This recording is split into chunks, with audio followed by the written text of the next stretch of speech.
sama ada, kata ulama, Allah Subhanahu wa taala merahmati kita disebabkan kemuliaan masuk, seperti di bulan Ramadan. Hari lain nanti kita ni korek bulan Ramadan dengan kemuliaan waktu. Ataupun Allah Subhanahu wa taala merahmati kita dengan kemuliaan tempat, seperti kita pergi Mekah.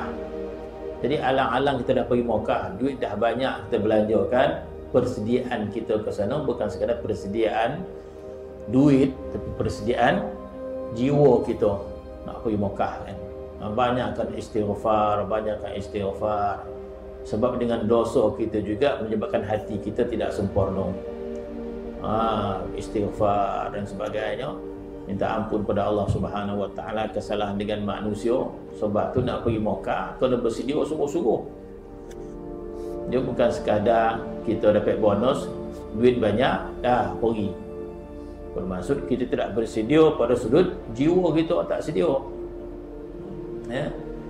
Kalau tak sedia jiwa kita, sampai Mekah yang kita ingat nasi Arab, nasi untung, nasi apa, kan? Hari pun ada masa nasi untung. Jadi kita kehilangan jiwa kita kan. Jadi apabila Allah Subhanahu ingin merahmati kita, maka dikaitkan dengan kemuliaan waktu, bulan Ramadan. Jadi bila kita bersedia dengan bulan Ramadan, sedia dengan amalan dia, bulan Ramadan hati kita lebih hampir pada Allah Taala. Tak cukup dengan kemuliaan tempat. Mana kita pergi? Mungkin pergi ke Mekah ya. Ataupun kita pergi pada tempat-tempat yang mulia. Kita pergi majlis ilmu, kita pergi majlis maulid. Tujuan untuk apa? Untuk mendatangkan kelembutan pada hati kita. Kita pergi tempat-tempat yang ada madrasah, ada tempat pengajian, kita berziarah tempat-tempat yang mulia, kita berziarah ke tempat makam-makam orang yang saleh.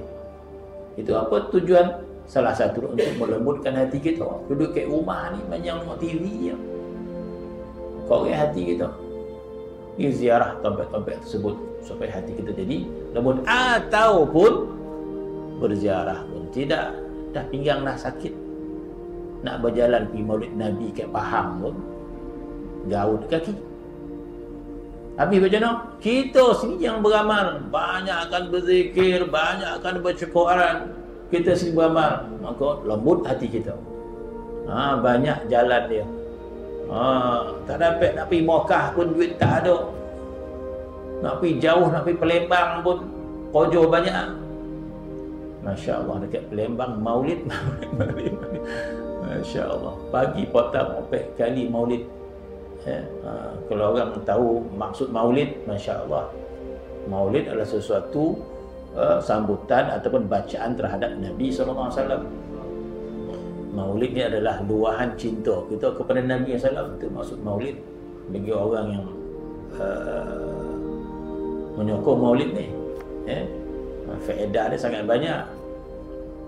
Sebab dalam maulid itu bacaan tentang sirah Nabi, bacaan tentang kemuliaan Rasulullah. Jadi kalau sehari 3 kali kita menghadiri maulid, Masya Allah, boleh melembutkan hati kita. Dan sekiranya tak ada, kita sendirilah berusaha. Duduk rumah, macam mana? Pinggang dah sakit, lutut dah sakit, kita sendirilah yang banyakkan zikrullah, banyakkan salawat, banyakkan baca Quran, supaya hati kita jadi lembut. Maka akhir dia, bila kita teringat sesuatu akhirat, memberi kesan pada kita, barulah kita menghayati makna Allahumma ajirna minan nar. Ya Allah, selamatkan aku daripada api neraka. Mengalir air mata kita sebab teringat azab neraka. Maka air mata itu tidak akan memasukkan kita dalam neraka sehinggalah apa tadi? Sehinggalah susu kembali kepada badannya. Mustahil. Ataupun sehingga unta boleh masuk dalam lubang jarum. Mustahil.